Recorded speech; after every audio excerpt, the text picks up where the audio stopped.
Hello students, this is Jyotsna and welcome to you all on my YouTube channel learn with Jyotsna. स्वागत है आप सभी का एक बार फिर से मेरे यूट्यूब चैनल पर, जिसमें आज की क्लास में हम कुछ इंपॉर्टेंट क्वेश्चंस जो कि सीडीपी के रहेंगे डिस्कस करने वाले हैं।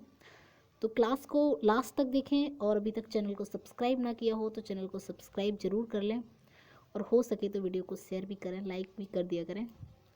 मोटिवेट होते हैं हम आपके लाइक से। तो आइए स्टार्ट करते हैं आज की क्लास को।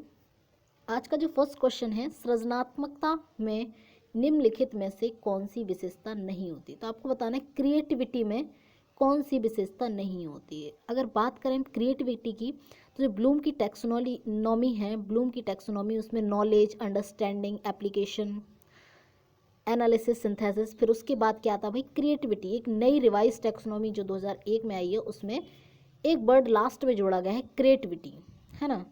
क्या वर्ड जोड़ा गया है? वर्ड जोड़ा गया है क्रिएटिविटी। तो क्रिएटिविटी के बारे में बताना कि भाई कौन सी विशेषता क्रिएटिविटी की है नहीं, है ना। तो मौलिकता की अगर हम बात करें तो बिल्कुल मौलिकता पाई जाती, विविधता भी पाई जाती, कुछ अलग सा बच्चा बना के पेश करता है कक्षा में।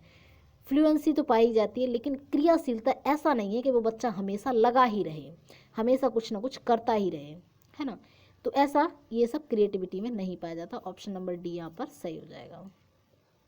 नेक्स्ट क्वेश्चन देखते हैं।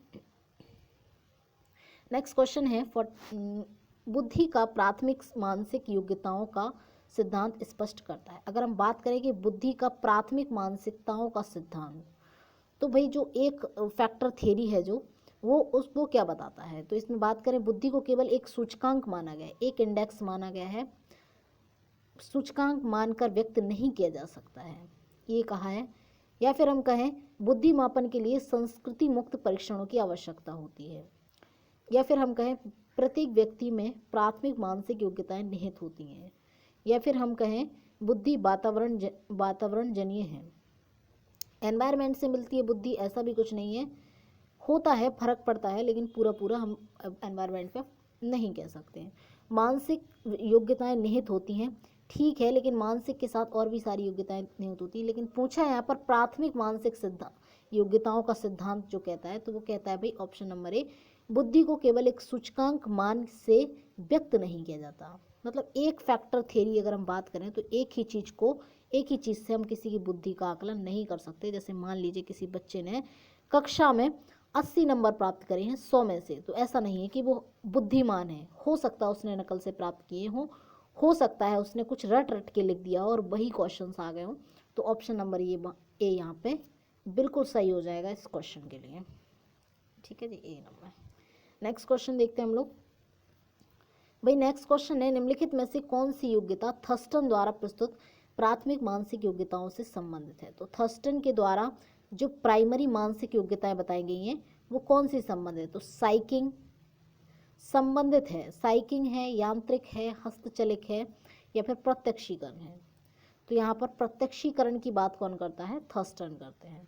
ऑप्शन नंबर बी यहाँ पे बिल्कुल सही हो जाएगा। नेक्स्ट क्वेश्चन देखते हैं, सृजनात्मकता में निम्नलिखित में से किस तत्व की आवश्यकता नहीं होती। बात करें क्रिएटिविटी में कौन सा तत्व नहीं होता है। वहाँ पे आपसे पूछा था क्रिएटिविटी की विशेषताएं, लेकिन यहाँ पे पूछा है क्रिएटिविटी में कौन से तत्व नहीं होते। तो क्रिएटिविटी सुंदरता तो होगी, कुछ यूनिक करेगा बच्चा, कुछ अलग से करके दिखाएगा, कुछ डिफरेंट होगा लोगों से और सुंदर दिखेगा, अलग दिखेगा, है ना। सहचर्य होगा, भाई कोऑर्डिनेशन भी होगा कहीं ना कहीं एक दूसरे से, है ना। लोच की निरंतरता, फ्लैक्सिबिलिटी भी रहेगी, अगर एक चीज़ उसने कुछ अभी की है तो उससे आगे उससे बेहतर करेगा, तो निरंतरता भी रहेगी, फ्लैक्सिबिलिटी। आदर्शात्मक दक्षता नहीं रहेगी। तो यहाँ पे ऑप्शन नंबर डी सही हो जाएगा। नेक्स्ट क्वेश्चन देख लेते हैं जरा। निम्नलिखित दिए गए बुद्धि सिद्धांतों में से, यहाँ पे बुद्धि सिद्धांत दिए गए हैं, कौन सा सिद्धांत विद्यार्थियों को व्यवसायिक निर्देशन देने हेतु सर्वाधिक उपयुक्त है। भाई किसी बच्चे को आपको क्या देना है? वोकेशनल ट्रेनिंग देनी है, व्यवसाय के लिए आपको उसे ट्रेंड करना है, निर्देशन देना है, तो कौन सा सिद्धांत अच्छा रहेगा? बिने का एक कारक सिद्धांत, स्पीयरमैन का सब लोग जानते हैं द्विकारक सिद्धांत दिया था, जनरल फैक्टर और स्पेसिफिक फैक्टर की बात करते हैं स्पीयरमैन। थर्स्टन का प्राथमिक योग्यता सिद्धांत, या फिर गिलफोर्ड का एकीकृत संरचना सिद्धांत। ठीक है, तो ये नहीं है भाई, इसका आंसर हो जाएगा ऑप्शन नंबर सी, थर्स्टन का प्राथमिक योग्यता सिद्धांत। भाई प्रायोरिटी देंगे कि कौन से क्षेत्र में बच्चा बेहतर कर पा रहा है, फिर उसी चीज़ की हम उसे ट्रेनिंग देंगे। तो ऑप्शन नंबर सी यहाँ पे बिल्कुल सही हो जाएगा। बढ़ते हैं नेक्स्ट क्वेश्चन की तरफ। सॉरी, थोड़ा जल्दी हो गया। नेक्स्ट है हमारा, कौन सा क्वेश्चन चल रहा था भाई? नेक्स्ट क्वेश्चन है, बढ़ते हैं। मंद बुद्धि एवं अशिक्षित व्यक्तियों की बुद्धि का मापन। भाई कोई इंसान है जो क्या है, कम बुद्धि के हैं, मंद बुद्धि, और अशिक्षित हैं, पढ़े नहीं हैं, उनका मापन करने के लिए, उनकी बुद्धि मापना है, उसके लिए सबसे ज़्यादा बेस्ट परीक्षण कौन सा रहेगा? तो अशाब्दिक, क्योंकि वो पढ़े लिखे नहीं है तो वो अपने आप को बेहतर डिस्क्राइब नहीं कर पाएंगे शब्दों में, क्योंकि उन्हें शब्दों का ज्ञान नहीं। शाब्दिक परीक्षण तो वो कर ही नहीं पाएंगे, मिश्रित उनके लिए ठीक नहीं। यहाँ पे निष्पादन बुद्धि परीक्षण, हम कोई काम उनसे करवा के दिखाएंगे, अगर वो काम उसको बेहतर ढंग से पूरा दिमाग लगा के अच्छे से परफॉर्म करते हैं, अच्छे से उसको बेस्ट, अपना बेस्ट देते हैं और बहुत बेहतर करके दिखाते हैं, तो हम उनकी बुद्धि समझ लेंगे कि भाई ये बुद्धिमान है। ऑप्शन नंबर बिल्कुल सी सही हो जाए, निष्पादन बुद्धि परीक्षण। नेक्स्ट क्वेश्चन देखते हैं। सृजनात्मकता में अनिवार्य रूप से निहित नहीं होता। भाई बताना है यहाँ पे क्रिएटिविटी में क्या नहीं होता है, बहुत इंपॉर्टेंट टॉपिक है क्रिएटिविटी, इससे बहुत क्वेश्चंस बनते हैं। क्रिएटिविटी में, क्रिएटिविटी शब्द का अगर हम अर्थ बताने की कोशिश करें तो क्रिएटिविटी में ये बताया जाता है कि भाई उपलब्ध संसाधन, जितने भी संसाधन हैं हमारे पास किसी कार्य को करने के लिए, उनका बेहतर यूज़ करके कौन सा बच्चा बेहतर चीज़ दिखा सकता है करके, या बेहतर करके प्रस्तुत कर सकता है, तो उसी को हम लोग क्रिएटिव कह देंगे ना।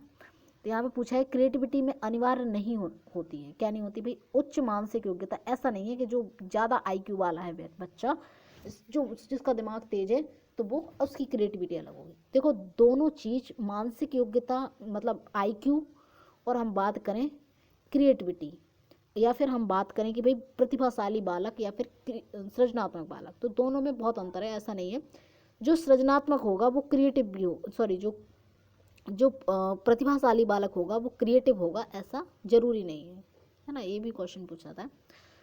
नवीनता भाई होगी, बिल्कुल जरूर होगी, नवीनता तो रहेगी, कुछ बेहतर करके दिखाएगा, अन्य बच्चों से कुछ अलग करके दिखाएगा, तभी तो वो क्रिएटिव चाइल्ड कहलाएगा। संश्लेषण भाई चीज़ों को जोड़कर प्रस्तुत करने की कोशिश करेगा, कम शब्दों में ज़्यादा चीज़ें प्रेजेंट करने की कोशिश करेगा। और बात करें अगर उच्च मानसिक योग्यता, तो ये बिल्कुल ऐसा ज़रूरी नहीं है कि जिन बच्चों की मानसिक योग्यता ज़्यादा है तो वो क्रिएटिव चाइल्ड होंगे, ऐसा नहीं है। ऑप्शन नंबर ए यहाँ पे बिल्कुल सही है, क्योंकि पूछा आपसे नहीं है ना।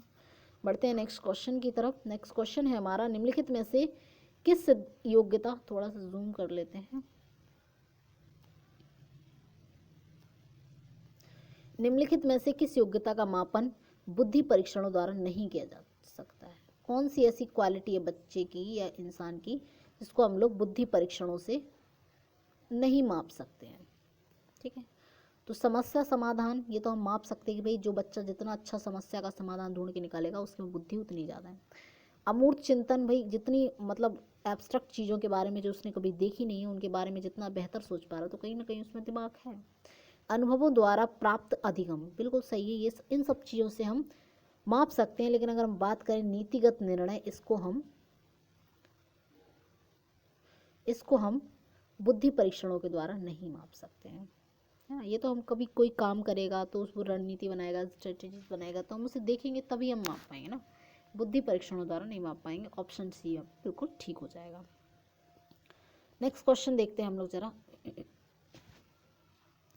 क्वेश्चन है, निम्नलिखित में से कौन सा लक्षण सृजनात्मकता से संबंधित नहीं है? फिर वही क्वेश्चन आ गया, क्वेश्चन सेम है लेकिन ऑप्शन यहाँ पे आपके साथ डिफरेंट है। क्रिएटिविटी से का लक्षण नहीं है, तो जिज्ञासा रहेगी बच्चे में, प्रतिभाशाली भी हो सकता है वो बच्चा, लेकिन अगर हम बात करें कि प्रतिभाशाली है तो क्रिएटिव रहेगा, ऐसा कोई फिक्स नहीं है। या फिर क्रिएटिव बच्चा प्रतिभाशाली हो सकता है, लेकिन ऐसा ज़रूरी नहीं है कि प्रतिभाशाली बालक क्रिएटिव होगा।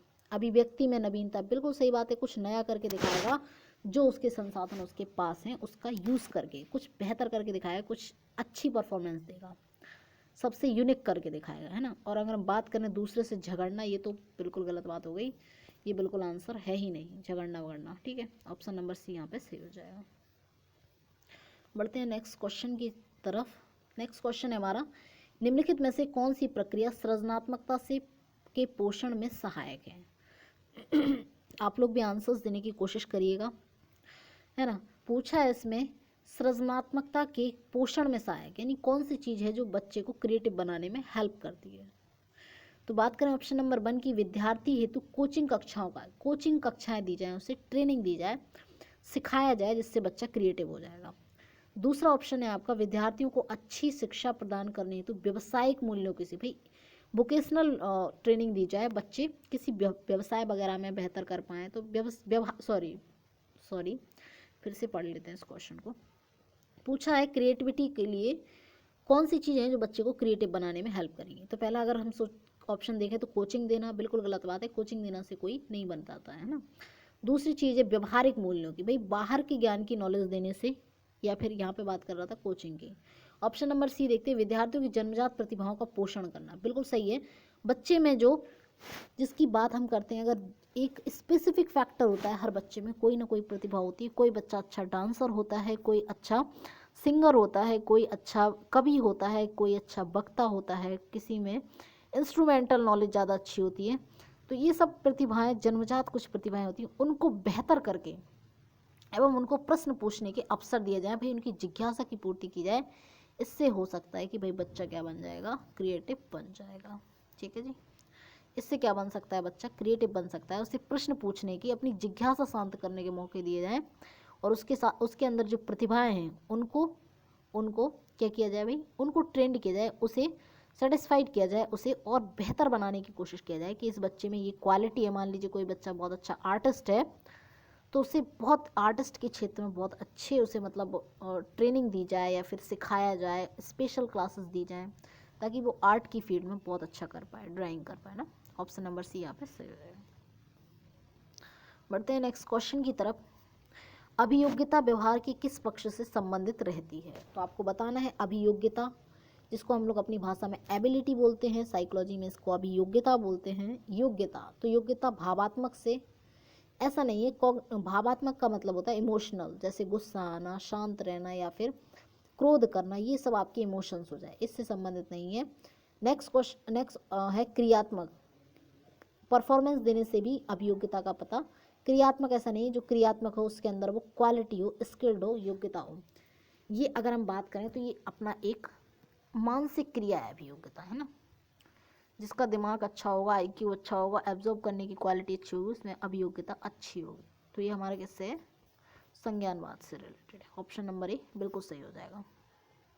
बढ़ते हैं नेक्स्ट क्वेश्चन की तरफ। अभियोग्यता, थोड़ा सा ऐसा कर लेते हैं, इसको जूम कर लें क्या, चलो भाई ठीक है।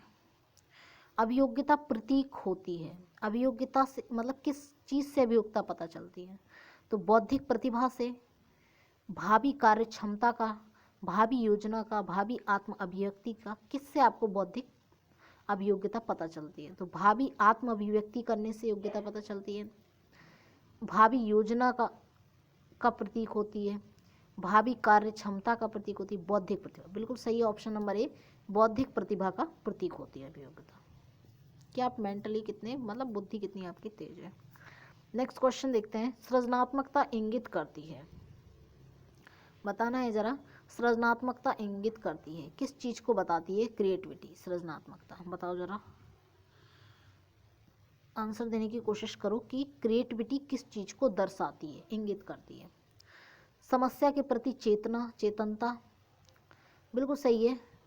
अगर मान लीजिए अब भविष्य में बच्चा देख रहा है कि भाई पानी की कमी हो रही है, तो वो भविष्य में पानी का यूज़ कम करेगा, या फिर पानी को किसी तरीके से कंजर्व करने के साधन खोजेगा, या फिर उसके प्रति भी उसकी कहीं ना कहीं सोच रहेगी, या फिर समस्या के प्रति जागरूक रहना, ये भी रहेगा। परिकल्पना निर्माण और उसकी जांच, कोई अपने हाइपोथेसिस बनाएगा और उसको खुद ही वेरीफाइड करने की कोशिश करेगा। तो ये चारों ही ऑप्शन सही, तीनों ही ऑप्शन सही हैं, A B C। किसी समस्या के प्रति चेतनता भी रहेगी, जागरूक भी रहेगा, और अपने खुद के भी कॉन्सेप्ट बनाएगा, उनको यूज़ करेगा, जस्टिफाई करने के लिए कोशिश करेगा। ठीक है जी, बढ़ते हैं आगे नेक्स्ट क्वेश्चन की तरफ। नेक्स्ट क्वेश्चन है, सृजनात्मक विद्यार्थी वह है, बताना है कौन से बच्चा सृजनात्मक है according to the option.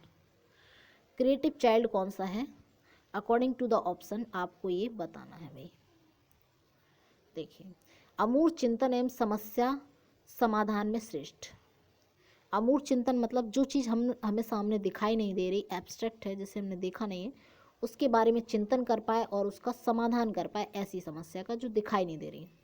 Drawing और पेंटिंग में बहुत अच्छा विलक्षण, भाई कोई अच्छा ड्राइंग कर लेता है तो उसको सृजनात्मक है। प्रतिभाशाली, मैंने अभी पहले वाले ऑप्शन में बताया था कि जो प्रतिभाशाली है जरूरी नहीं है कि वो क्रिएटिव होगा, सृजनात्मक होगा, ऐसा कुछ नहीं है। जो प्रतिभाशाली है वो जरूरी नहीं है कि सृजनात्मक होगा।